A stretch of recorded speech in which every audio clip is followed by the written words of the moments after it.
আসসালামু আলাইকুম। আশা করি সকলে ভালো আছেন। তো কয়েকদিন ভিডিও দিতে পারিনি, সেজন্য দুঃখিত।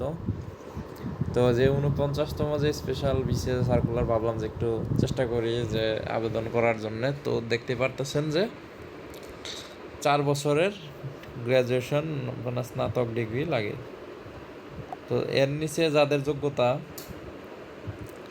তাদের আসলে এই রিলেটেড ভিডিও বা প্রিপারেশন বা যেটাই হোক, কোনোটাই নেওয়া উচিত নয়। বা এ রিলেটেড কিছু দেখলে সেটা এড়িয়ে যাওয়া উচিত। বা যাদের 4 বছর মেয়াদি স্নাতক ডিগ্রি রয়েছে, তারাই শুধু এটা ট্রাই করবেন বা চেষ্টা করবেন।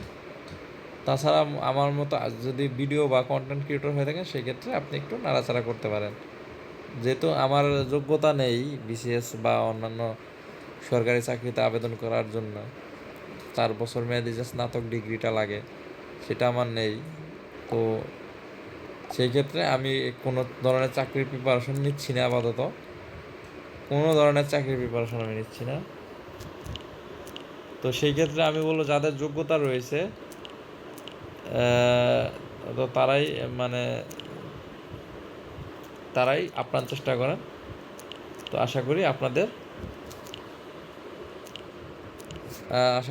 চাকরি হবে। তো এটা যে ওই বিষয়গুলো যে বাংলাদেশে যে, তো এই মানে যে বাংলাদেশে যে যে পড়াশোনার যে যে বৈষম্য বা মানে যে মানে যে চাকরির ক্ষেত্রে যে একটা বৈষম্য ব্যবধান করা হয়, তো সেটা এই ব্রিটিশ আমল থেকে চলে আসছে। ব্রিটিশ আমল চলে গেল ভারত আমল, তারপর পাকিস্তান আমল, তারপর এখন বাংলাদেশ আমল। তবে এই বৈষম্যটা আর দূর হচ্ছে না।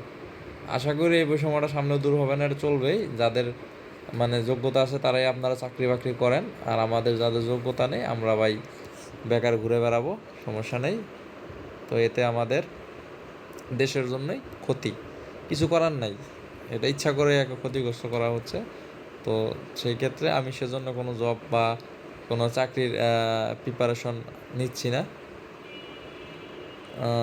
তো সেই ক্ষেত্রে যাদের যোগ্যতা রয়েছে 4 বছর মেয়াদি, অনার্স যারা করেছেন তারা এই চাকরির জন্য চেষ্টা করেন। আমি সবাইকে বলতেছি যাদের যোগ্যতা রয়েছে। তো এইটুকুই। আল্লাহ হাফেজ।